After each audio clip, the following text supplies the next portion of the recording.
She's up 7 points since October. Notice what's going on here. People are going to coalesce behind her. I see this as a potential threat in this sense. Let's say there's some disqualifying factor, even though I don't see how that's going to happen with President Trump. Jimmy Matthews, first time today. Let's keep count. Then they're positioning her. That's why we got to keep Ron DeSantis in there and keep him going. I think Trump voters would much prefer him over Nikki Haley. I think Nikki Haley has already disqualified herself. What she did, we played it yesterday, we talked about it, but I got a lot more on that about you can't remain anonymous. So, Nikki, is it about civility or is it about national security? She said both. She got all kind of flummoxed and crazy there, thinking she was bold. We're not going to let you be anonymous on social media. So a couple of developments. After she said it on Fox, she went on this podcast, Dan, called Ruthless, with a bunch of guys sitting around with hats on like Dan for some reason. Whole bunch of them there with Nikki Haley and the Heck Clan. And here she doubled down about everybody would have to be verified if you're going to be on Twitter and Facebook, et cetera. Here's Nikki Haley. Need to verify every single person on their outlet and I want it by name.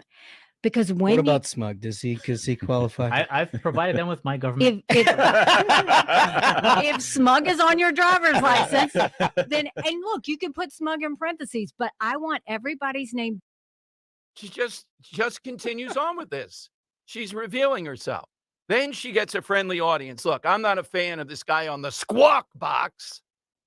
I think he's a lightweight of lightweights, Dan, the guy that does the financial show there with the bad hairstyle / might not be natural. And he's got Nikki Haley, and he's trying to coach her through the walk back. And the walk back is not easy for Nikki. Here's Nikki Haley trying to walk back those comments. And the guy from CNBC essentially says, oh, well, all you were saying is civility and the like. Who would be against that? Who in the world could be against this? Well, most conservatives that I know and most in talk radio almost across the board are appalled by this. But this is Nikki Haley, neocon, constant wars, very thin-skinned, and big government. She's going to dominate on this. All right, here's how it sounded on the Squawk Box. Russia, Iran, and China, North Korea too, know that the cheapest form of warfare is to spread misinformation. Look at what happened with Israel. You want to know where all this pro-Hamas information is coming from? It is coming from foreign actors that are sowing chaos and division. I want freedom of speech for Americans. I don't want freedom of speech for Russia and Hamas. And that's what's happening right now. So the way you fix that is we need our social media companies to verify everybody so that we can get all of those. So you're not really saying that people can't tweet anonymous. I mean, but that's bad enough because you see what it's doing to our kids and bullying. To our kids. Do I think life would be more civil if we were able to do that? Yes. It's the same reason why I think doxing, you should stand by what you say. But no, if you can have anonymous, I don't mind anonymous American people having free speech. Okay. What I don't like is anonymous Russians and Chinese and Iranians having free speech. Notice the walk back attempt there. The weird phrasing, Dan, is always a sign of the walk back. I don't mind anonymous American people. She doesn't speak like that. She's articulate. And was she suggesting that she's in favor of doxing? No, I think she said she was against doxing. Well, she's in favor of it, but she's against it because it's not civil, but she was in favor of it in order to create civility. Can I propose to you an idea? Yes. So I completely agree with her where I say I think 99% of what we're seeing with this pro-Palestine, if you go to social friend groups of my generation, it's always the one that's the most obsessed with the internet that's the strongest progressive.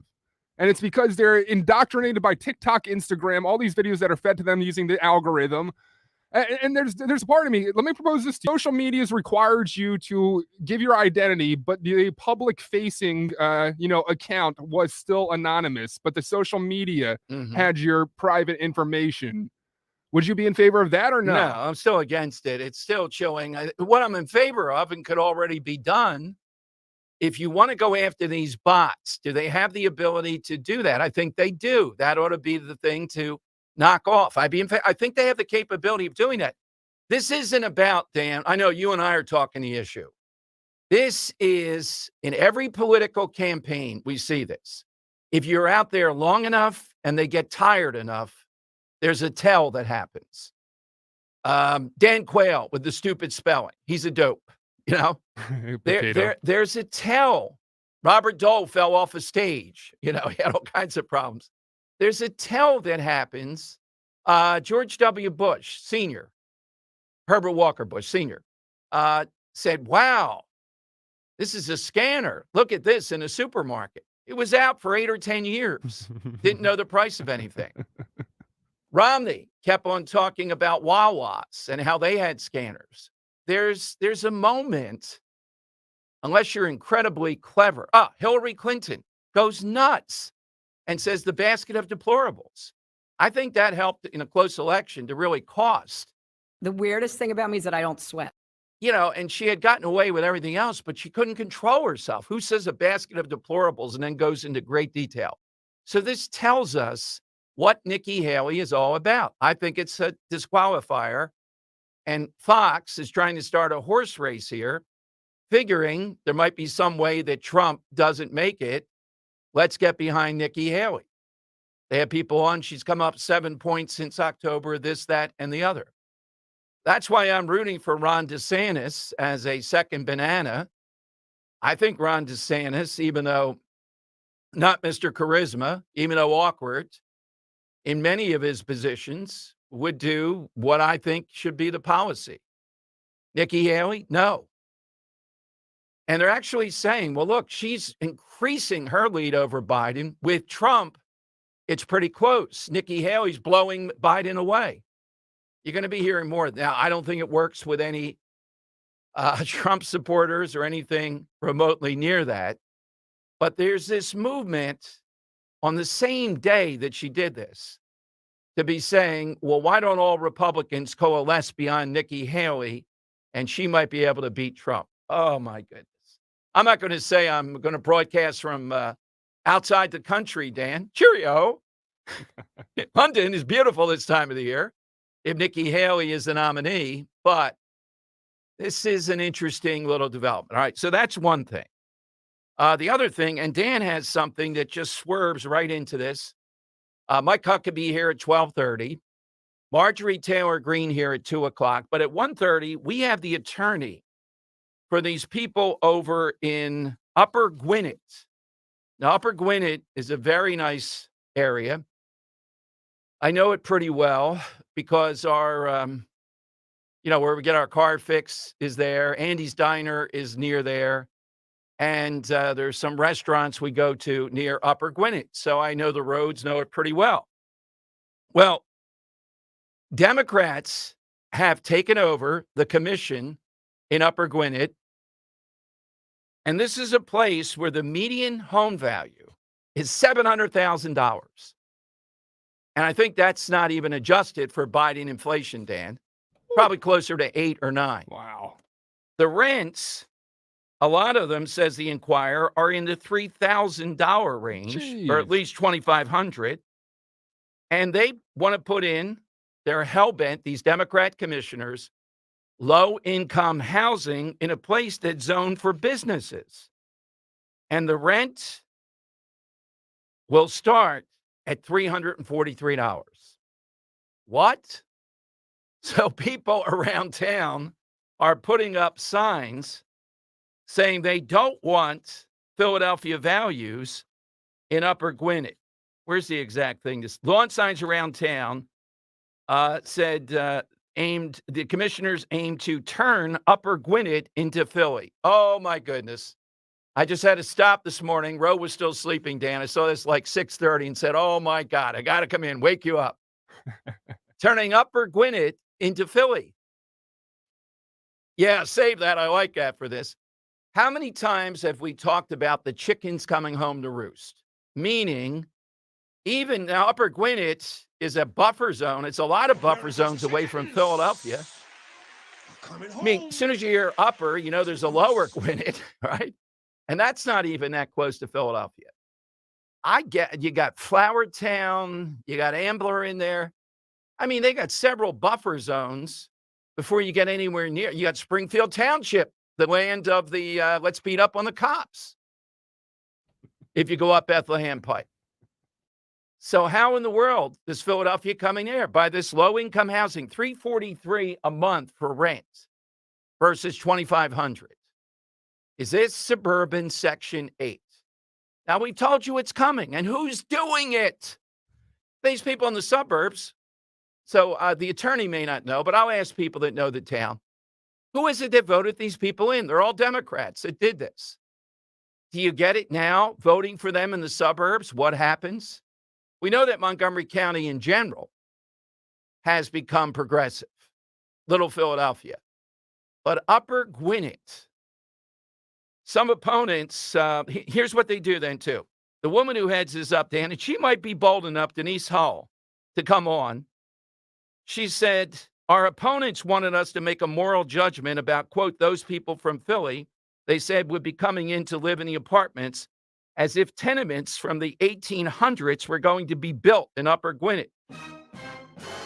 Our role is not to make moral judgments. Our role is to listen to all the residents and then come up with what's best. In other words, our role is to say, we're Democrats. You're darn right I ordered a code red. You're darn right I'm bringing affordable housing in. There you go.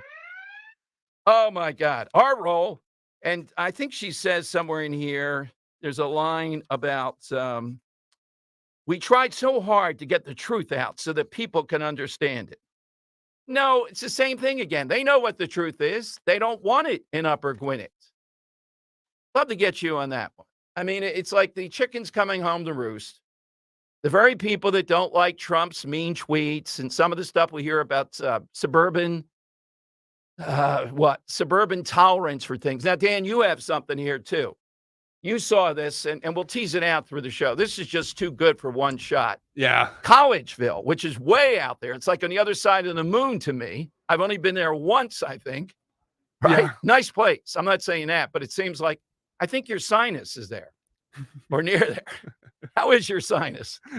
So on Reddit, Dom, the subreddit R Philadelphia, there was a long and deep and very commented thread because on Reddit there's a the Winter Shop 610 is advertising. I'm assuming that's for the Collegeville. They have an advertisement on Reddit that pops up and says, "Hey, you crafty person, was Christmas Village in Philly out of your price range as a vendor this year? Join us at the Winter Shops in Collegeville, PA. It's cheaper, ...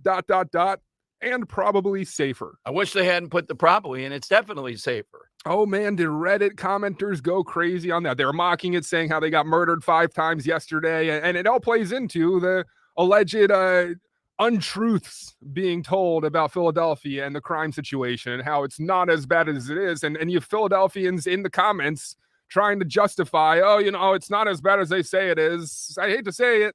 It is. It is that bad. The one guy later in the show, maybe. I'm making a note. You can read some of it. The long comment? Yeah, the long comment. Brilliant, though. You know what's brilliant? He's wrong, but the specifics. This guy writes. Do you want? I have it right here if you want it. Yeah, just give us a little taste of it. So this guy goes through the perceptions of how different people see the city. Yes. He writes, for people immediately in and around the city, I would think the majority of them understand that crime can happen anywhere, and especially more so within an area where there are more people. These individuals tend to take that into account and are more aware of their immediate surroundings, actively work to make sure they're taking safer paths to and from their destinations and or travel with others. It's part of living in a city, and those that live here know that. For people who live just outside the city and come in on the weekends, the perception starts moving into the quote, well, the crime there isn't like it is where I live, unquote. So they just need to stick to the populated areas where all the lights are on and security is present. What are the bad spots, the tough neighborhoods? And let's make sure we're out of the area before nightfall. This is where it gets fun, Dom. Now, once you get outside of Philadelphia County and it's merely skyscrapers on the horizon, the perception moves into the idea that Philly is a smoky, murky, lawless wasteland, something between Kurt Russell and Escape from New York and Furiosa and Mad Max Fury Road, where law enforcement is quite literally non-existent. Street justice permeates all aspects of life, from getting 9 nuggets instead of 10 to looking at someone the wrong way, and it can all end in the blink of an eye with your entire extended family and neighborhood murdered over one minor perceived act. That's great. The guy's a brilliant writer, but great writer. The mockery I wonder where he lives.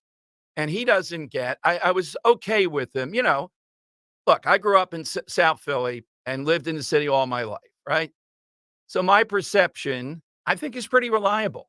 If I say I don't like the looks of this here, then, you know, it's a radar screen that has been developed over time. And yes, there are some people that would never come to Philadelphia. They're ridiculous to some degree, but he's ridiculous. It is lawless.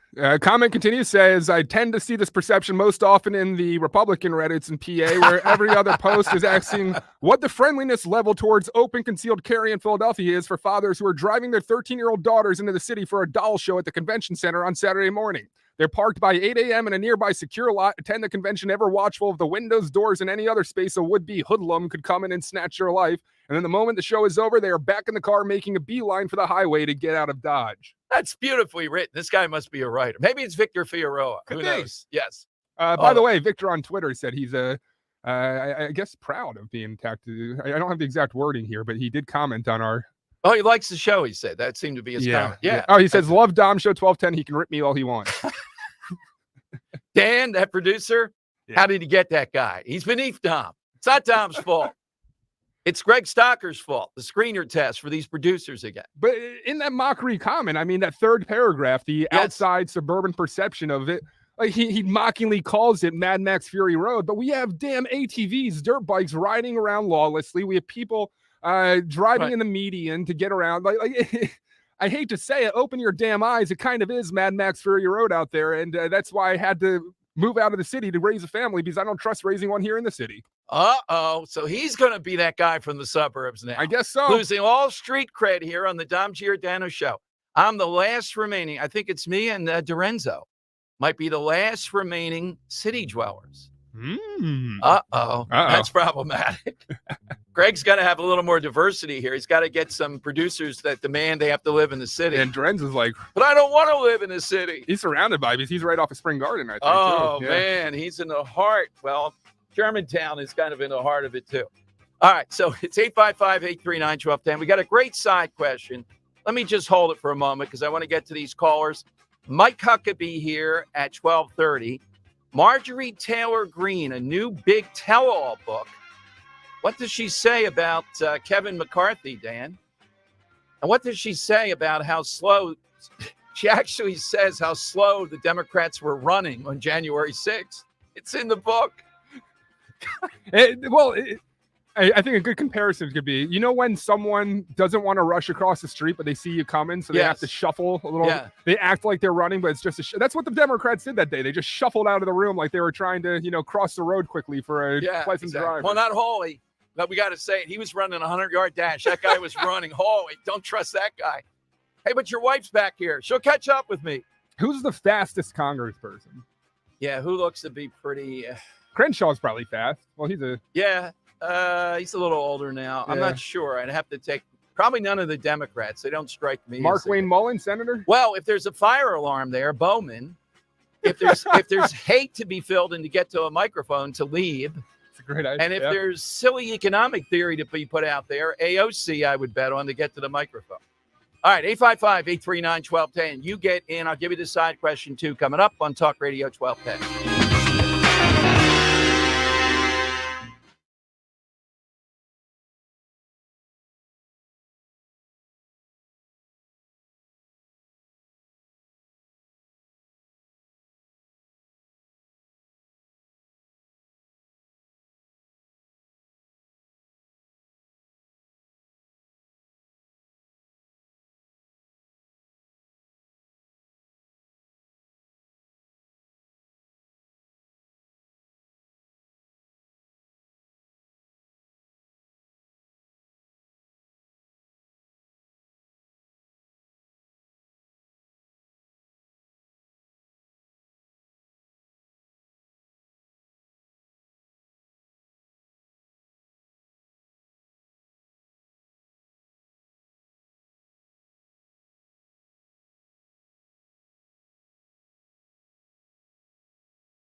And for hours are just gentle on my mind. I'll play one.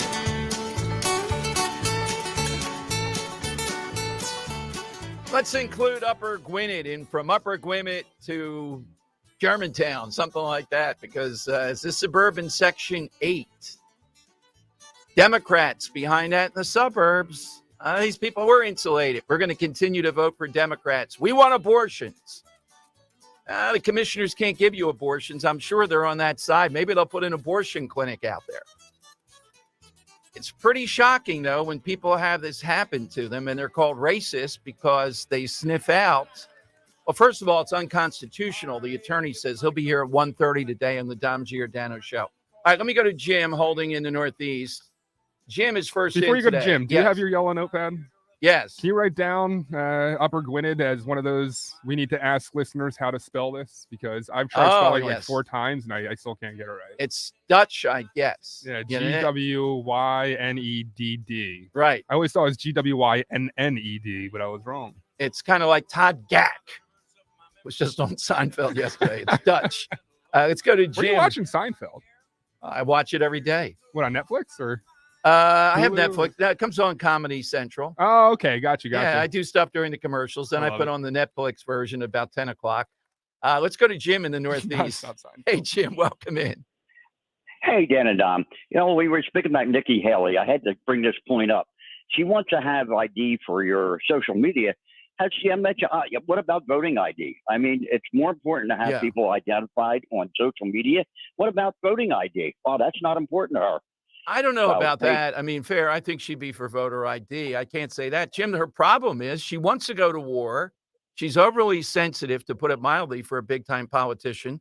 And she's got an authoritarian streak in here, big time, of something she doesn't like. Yeah. No, all the way around. It's not good. No. Thank you, Jim. Thank you. Appreciate it very much. Sharon in Plymouth meeting. Hey, Sharon. Housing in our township. Hi, Sharon. You're on with Dom. Hey, Sharon. Yeah, they're on talk radio, and they're going to Gwynedd. Sharon. All right. She was sharing the news with somebody. That was impressive. That's good. I'm glad it's not. Well, she said talk radio. It's the Dom Giordano show. Come on, tell that. Oh, I need to get Ozzy yelling, Sharon. We'll come back to her in a moment. Let me give you this side question. What's going on here, Sharon? I screened your call. You're sitting there. I'll tell you using talk radio. All right, we'll go to Sharon in Plymouth meeting in a second. But today is the birthday of Milton Friedman. And I think people that really care about economics and are just a brilliant guy know who he is. Here's one quote from Milton Friedman. Inflation is taxation without legislation. Kind of rhyming and exactly right. That's what Joe Biden did. I'm going to inflate everything by spending all this money without any legislation. Nobody did anything there that does that and puts that on you. It's a hidden tax. It's not even so hidden. So here's what we're looking for. The one thing I love about him is that pencil theory that he has. Oh, yeah. Just going in there. Yeah, I mean, this guy today would be made for talk radio, social media. So Milton Friedman is one of those guys that is not recognized as he should be. You know, when you mention it to people, oh, yeah, I remember him, but you don't hear it as much. Give us somebody who, even if recognized a good bit, you think is still under-recognized, is the way I put it. They're not completely unrecognized. I'll give you a 2. One just went through my mind. I got to say it. Wilt Chamberlain. I don't understand it. The guy is way bigger than anything you can imagine. Dan and guys like Dan present the 20,000 women. They don't believe it. I was there right outside the studio when Wilt did the math on WWDB. Made a lot of sense to me. I did the multipliers and all. We're all sitting here. Yep. Wilt just proved it, Dan. 20,000 women. Quite the mathematicians we are here. Well, the only hope I had, look, I don't wish ill on anybody, but the morning show host wasn't feeling well, so they had me in the bullpen. And it was Oliver North at the height of Iran-Contra with his book in the 7 o'clock in studio. And then Wilt Chamberlain at 8. When Ollie North walked out, there was no entourage. There was nothing because Wilt was walking down the same hallway. Oh, my God. All right, so I'm going to say Wilt, and I'm going to say, sadly, I think Ronald Reagan is under-recognized in this day and age. He is the guy who beat the Russians. He is the guy that knocked down the communist world. And that achievement in history is almost impossible to beat. I can't think of, never thought the Russian would collapse. He did it, Ronald Reagan. How about yours? I'm going to take the guy here in the background. I always Yes. talk about Oh, yeah. how much I think he's underappreciated, that being Glenn Campbell. Just Yes. such a hand in the pop music that we see today. And someone else I'm going to take off the board. You might laugh about this, but today I'm wearing an NWO hat to signify my love of wrestling to a degree. A wrestler by the name of Chris Jericho has been doing it now for 30 years. And when we talk about the greatest of all time, we talk about Ric Flair, Hulk Hogan, but this guy Jericho, he's very underappreciated, and I think he does deserve to be considered one of the best wrestlers of all time. Well, I think he's a really smart guy. He's very smart. Yeah. The only guy smarter is Mankind. Oh, you know what? That's a great answer too. Mick Foley is Yeah. very underappreciated for everything the he did stuff for wrestling. he set up, a lot of it my was gosh. his own. Yes. If you're asking me who my favorite all-time wrestler it is, it's Mick Foley. And Okay. just a little behind the scenes. So my best friend, his brother recently passed away. And just before he passed away, when he was in hospice care, my friend reached out to Mick Foley asking him to record a video. And what he did is he signed up for a cameo video, which is 90 seconds. Right. And he paid for 90 seconds. And Mick Foley, once he realized the subject, spent about 9 or 10 minutes just trying to pump up the brother, saying amazing things about him, using, wrestling epitaphs to explain how to stay strong. Just a really, really quality thing from a great human being, that being Mick Foley. And he needs more recognition as just I would agree, but all-time great. still, the greatest of all time to me is Ric Flair. The act, I saw it up close. He sat there a half hour with us in a principal's office in Germantown with DJ. Getting a little in the weeds. Sorry, go ahead. Yeah. So that's my vote. Yeah. Going in the weeds, recently, AEW, the competitor to WWE, they came to Temple, Leah Core Center, and I was, I got to go. It was a Wednesday night. And Sting, Sting from WCW, he's doing his retirement tour, and all of a sudden, one of the guys that runs AEW says, "I have a surprise for you, Sting," and then the music hits, and it's Ric Flair at Temple University a couple weeks ago coming into AEW. Wish I had known. It was amazing to see, man. It was so cool seeing Ric Flair come out. All right, so Mike Huckabee is in the on-deck circle. A lot to talk about with Governor Huckabee. Haven't talked in a while about China, his daughter, passing that bill in Arkansas, stopping them from buying up Arkansas. Israel, he's a big proponent. I don't know what he'll say on the whole abortion thing in elections, though. And he's got a couple of other things, too. And Marjorie Taylor Greene today at 2 o'clock. That's going to be interesting. I'm going to ask her about CrossFit training to start, Dan. Safe ground. Then we'll get to January 6th. And those slow-running Democrats. Get out of here, you Democrats. All right, 855-839-1210. And coal pile and a dirty hat pulled low across my face. Hey, is it a good time to buy a home or too late to be selling your home? Are we facing a global financial crisis like in 2008? And what the heck is going on with the interest rates? Well, my friend Diane Cardano from the Cardano Real Estate Team has all the information you need to know about the current housing market. First, you got to stop listening to the mainstream media. Next, call Diane to go over her YouTube channel for all of her predictions and advice. I've talked to Diane extensively, and she predicts home prices to go up, inventory to rise when the interest rates come down to at least 5.3%. Also, she and Stan, every Thanksgiving, with that coming up, put all your worries aside. Meet Diane at the Abington Firehouse Tuesday, November 21st to get your free Thanksgiving apple or pumpkin pie, courtesy of Diane and her team. From 9 to 5, Diane will give out delicious pies to our loyal 1210 listeners. You'll also get a report on why this real estate market is not going to crash, as well as get a signed copy of her home selling book. Reserve your pie, get free pie. Go to getfreepie.com. That's getfreepie.com or call 215-576-8666.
It is Dom time. Welcome in one of our all-time favorites on deck with us, Governor Mike Huckabee. Haven't talked with him in quite a while. I know he's busy traveling around the world.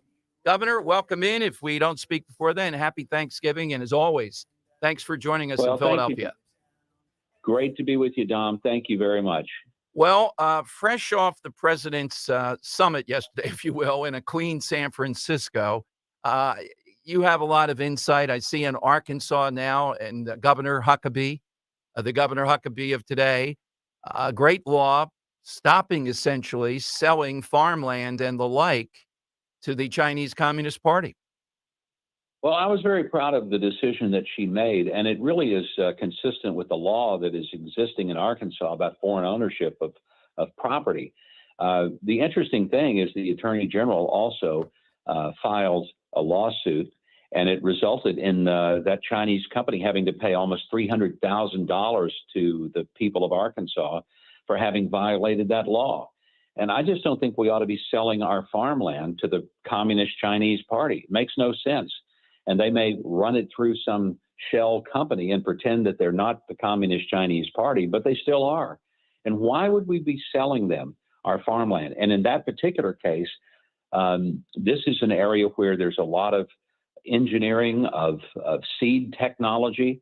And so some people, they scratch their head and say, what the heck is that? But quite frankly, the reason that the United States has not only the most prolific agricultural enterprise in the world, but the safest, is because we are very careful in our research and development. Wouldn't it be wonderful for us to spend all that money doing it, and then the communists come in, take it to China, and run us out of business with it? And that's what they will do. You cannot trust these people. These are not folks that you want to sit down at the table, do business with, shake hands, and believe that it's a deal that's going to be honored on both sides, because it won't be. Yes, and yesterday to give them, they take the long view. So I think their agreement on fentanyl, the long view is they'll enforce it for 5 minutes and gain, in their view, some propaganda value that they're a good partner. And then a couple months from now, we'll be back to the same old thing. Absolutely, because for them, it's about money and power.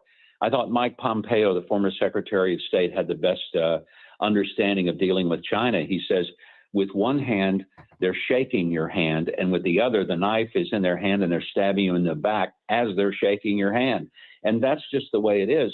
And I'm not anti-Chinese. I'm anti-Communist Chinese Party. There's a big difference. There's a wonderful group of people in China. There's some great culture. All of that is without even argument.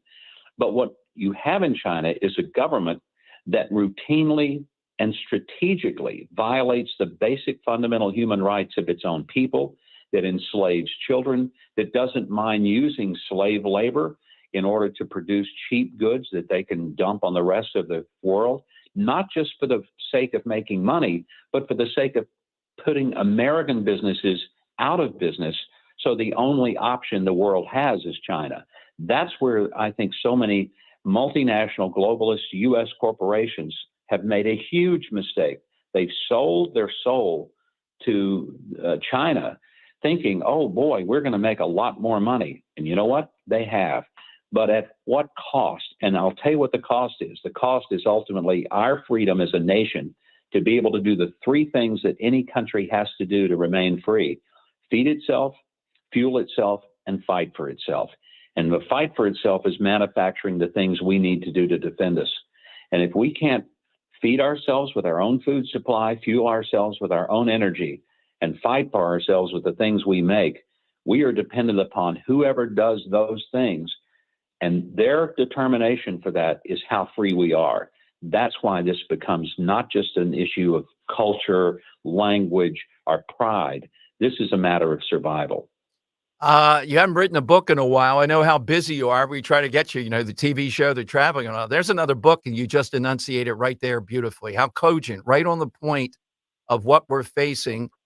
I waver on this, but basically, I don't think, even in the Republican Party, there are enough elements that get what an existential threat China is.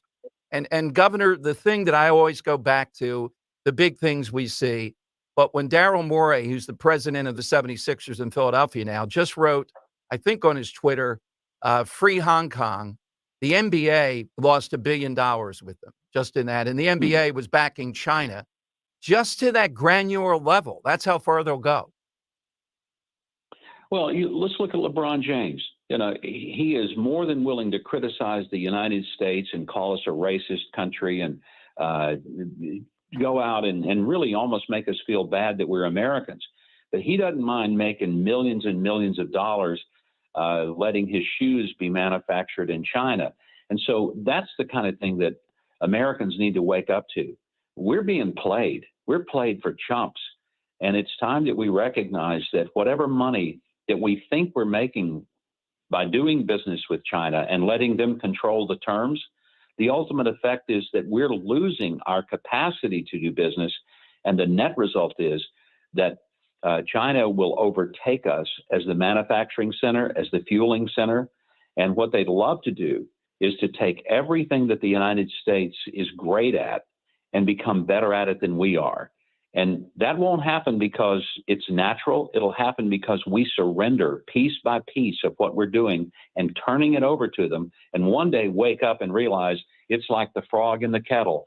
We didn't get dropped in a kettle of boiling water. We got placed in a kettle of cold water, and the temperature was gradually turned up until one day we realized we'd just been boiled. Now, you are a go-to guy, given religious background, given your media savvy, and just sensibilities. Israel in the news now, and we're already seeing the polling, I think, is fairly accurate. The number of Americans reading Osama bin Laden's letter yesterday and saying, I could see his point, and also calling for a ceasefire. The riot at the DNC, where only one person was arrested. Give us your sense of what we're going to go through here with Israel. We better stand with Israel, not just because they're on the right side of this, but everything that Hamas is, financed by the Iranians, is ultimately pointed at us. And we're stupid if we don't understand that. But the viciousness, the vile nature of the barbarian attacks against the Israeli civilians is such that we ought to be completely incensed about, just from a humanitarian standpoint. But the other factor that Americans have to understand, Israel is a free country. There's freedom of speech. There are elections. You have people held accountable for what they do when they are elected. And there is a thriving economy that's built on creativity and innovation. And there are more Nobel Science Prize winners in Israel per capita than any other nation on earth, even though the total Jewish population in the world is 0.2% of the world's population. They are disproportionately creating extraordinary things. Now, compare that to what Hamas creates. They create basically two things, bullets and bombs, and they use them to kill civilians and to kill people viciously, because in their mind, forcing people into a religious point of view is worth killing people. We don't believe that, and Israel doesn't believe that. And that's why it's critical that we recognize that what looks like targeting of the Jews and anti-Semitism, it is all of that, but it's bigger than that. This is ultimately a conflict between good and evil, and we better be on the right side of it. And when I saw those demonstrations in D.C., and I'm wondering, okay, you've beaten up police officers, you've attacked innocent people. I want to know, is Liz Cheney going to start coming back to D.C. and demanding we have some hearings and hold these people accountable? My guess is probably not. Great point. The TV show and other enterprises. Tell us where we find it, what you're up to now. I guess something special for Thanksgiving? You know, we have the time of our lives doing the show. It's on TBN. You can find out the channel that you can see it most easily by going to Huckabee.tv and go to the channel finder. But we make it easy for people. They can see it on the TBN network. They can see it on Facebook Live. They can see it on YouTube. They can see individual segments. Anyone who doesn't see our show each weekend, and we do a fresh content show every single week, not only are they missing something extraordinary, but they don't have to miss it because we make it easy for them to see. And it's a wonderful variety. We have political figures, but we also have entertainment of comedians and magicians and music. We do the show in Nashville before a live audience, And you can't do a show in Nashville and not have phenomenal Yeah. music, which is another part of our show. Absolutely. Governor, thank you so much for coming on, and have a great Thanksgiving, and great things going on in Arkansas with your daughter. Thank you, Dom. Great to see you and talk to you, and have a great Thanksgiving yourself.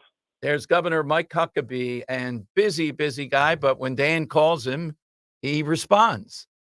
I said a lot of interesting things there about China, fentanyl. Oh, yeah, we're going to take care of that. For about 5 minutes, they'll make some show of it. In their mind, they think that takes the heat off. All right, you got the side question. Somebody recognized, but not recognized enough, under-recognized, coming off Milton Friedman. That's the side question. Coming up, bad news I got right before the show. Our buddy Robin Schaefer, who'll be on tomorrow, lost in the school board election. He's the guy heading up the whole thing to stop the big wind turbines. He's the guy with Kelsey Grammer. I'll tell you what happened and why it's not just about the Ocean City school board election. It's a broader issue that we continue to talk about. All right, 855-839-1210. That's how you get in on Talk Radio 1210. Let's talk FanDuel, though, for a moment of Thursday night football. As the weather gets colder, the NFL offers stay hot on FanDuel in partnership with Valley Forge Casino. Right now, new customers, you get $150 in bonus bets with any winning $5 money line bet. That's $150 if your team wins. Make your own bets. Choose from tons of pre-made bets in the app. Same game parlays. You don't have to be a football expert. That's a critical thing, to have some fun with this. And also, when you win, get those winnings paid fast. Spreads, player props, over-unders. Visit FanDuel.com/Dom. That's all you have to do. FanDuel.com/Dom, D-O-M. That'll get you set up right there. And FanDuel Sportsbook, official partner of 1210 WPHT, official partner of the NFL. You have to be 21 plus, present in Pennsylvania. First online real money wager only. $5 pregame money line wager required. $10 first deposit required. Bonus issued as non-withdrawable bonus bets that expire 7 days after receipt. See terms at sportsbook.fanduel.com. Gambling problem? 1-800-GAMBLER.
All right, Moody Blues, and Dan's right. There's an under-recognized group left out of the Hall of Fame for quite a period of time. I used to have people calling me, Dan, when we did anything Every related. time we brought up the Rock and Roll Hall of Fame for years, it was like, Right. Moody Blues, come Exactly. on. That's what we're looking for today. Even if they've gotten great recognition or pretty good recognition, they're still under-recognized. I said Wilt, Ronald Reagan, Dan had Glenn Campbell. Yeah, I've come around on Glenn Campbell to see the wisdom of that. So it's 855-839-1210. Now, Robin Schaefer, Beyond Tomorrow. When I went down last Thursday to the big event for the group about protecting the Jersey Shore against the big wind, we had thought he won the school board race again. He was an incumbent in Ocean City. Here, it turns out, Dan, the mail-in ballots coming in days after the election last Tuesday, as long as they were, quote, postmarked, did the trick. The mail-in ballot thing again. And the next, that's why, well, that means we got to get out of no, it doesn't mean we have to get out of the mail-in ballot thing. It means we have to do well there. Also, I think he feels the Republican establishment is not a fan of conservatism on that school board. All right, so I don't want to say that this is happening by any means. I'm just genuinely curious. Say an election happens and we're unsatisfied with the results. Is it not possible then? Are there protection securities in place that say a committee man wants his person to win an election, so creates a bunch of ballots, postmarks them for backdated? Yeah. Like, postmarking is just you writing on a line the date, is it not? Or is there actually some kind of official? Yeah, the thing is, though, that's where the dual party system comes in, and you have people watching that on either side. Gotcha. Okay. If you don't, then anything's possible. I think the only loophole in the system I see right now are the drop boxes. That's what we ought to be pushing back against. That's where they can do damage. We saw it in that town was it in Ohio, where the judge renounced the primary between two Democrats, and we have that woman stuffing a bunch of ballots, like 100 of them, in a drop box in a small town. Yeah, that's where the potential danger is. Pope Francis and the bishops, the U.S. Catholic bishops, they can't seem to call out these Republicans. So let's play this for these Democrats. They tell us life is incredibly important, abortion, right? Yet they allow them to be abortion on demand, and yet Catholics in good standing. But guess who the Pope, Dan? I don't know if this applies to you. Yesterday, he released a document to the public, signature of Pope Francis and this head cardinal, urging the faithful not to participate or affiliate with Freemasonry groups, the Freemasons. They said it should be remembered that active membership in Freemasonry by a member of the faithful is forbidden because it is irreconcilable with Catholic doctrine and Freemasonry, citing the 1983 Declaration on Masonic Associations by Cardinal Ratzinger, who went on to become Pope. Well, I would think the same thing. You're a Freemason? That's it, buddy. You're going to hell. I'm not giving up Freemasonry. So if Joe Biden says he's a Freemason, then he's out. But if he's for abortion on demand, come on in. Let's have a mass. Amazing, both the silliness and destructive power of this man. Worried about the Freemason. The communist Chinese, Pope Francis has nothing to say about the Uyghurs. Nothing. Got to have good relations with them. But, oh, man, those Freemasons. I wonder, Dan, how many Freemasons do you think we have listening? The only thing I know. My old landlord was a Freemason. Yeah. I guess there is like What is it? It's Knights of Columbus. Okay. But without being Catholic, essentially. You mean you don't get the frilly hats and you the big do. sword? You do. You get a sword? Well, you don't get the frilly hats. You get the little ones like, I can't describe them. Do you get a sword? I think you might. Yeah, any place where you can get a sword and walk around with a sword, I think it's a nice look. I love the conspiratorial nature of the story. You have the Vatican speaking out against the Freemasons, which allegedly run the entire world. Like you go into the Denver airport, there's all the Freemasonry Yeah, but it's a self-improvement volunteer organization that teaches moral, intellectual, and spiritual lessons through 3 initiation ceremonies. All right. Well, Freemasons out there, if we get a sword, we're in your camp, whatever the Pope says. Was George Washington a Freemason? Allegedly, all the founding fathers were Yeah. Freemasons. Yeah. Yes. All right. Coming up, 1:30, we're going to talk with the attorney for the people over in Upper Gwinnett who are trying to block this Section 8 in the suburbs. Marjorie Taylor Greene at 2 o'clock. But I have an update. We had a lot of response when I told you they were trying to dumb down the test that police statewide have to pass, physical fitness and reading even. Well, the House of Democrats yesterday, with some Republicans, voted to do just that. And they said the standard, Dan, should be you only have to be as fit as the general population, right around there. Can you imagine? That's what we want in cops? Woo, I'm taking a look out a window here in 24th Street and saying, all right, that's what we're going to have. That cop's going into a Dunkin' Donut there. Am I average or below average, my fitness? I'm not sure based upon 'Cause the stuff I don't say. think I could do 20 push-ups. There you go. You know, All right. Well, the Borowski fitness test. That would be an easier one. run a mile in an hour and a half. What should we demand of cops? They can eat 5 donuts an hour. I mean, should that be the fitness? I'll give you the details. Hey, how many healthcare providers do you know who schedule downtime in their offices for team training? Not many do that, but my good friend, dentist and board certified prosthodontist, Dr. Robert Bentz, he does that. He wants to ensure that he and his staff are well versed in all the latest technology when he invests in new state-of-the-art equipment for his patients. He can rest assured they know what they're doing for your comfort, for your time and convenience. Now, one of the latest investments is this Trios 5 scanner. Amazing design, reduces the potential for patients gagging or experiencing discomfort during the impression taking process. Something that bothers a lot of people, so they don't go to the dentist. Well, Dr. Ben saves his patients precious time, convenience, comfort.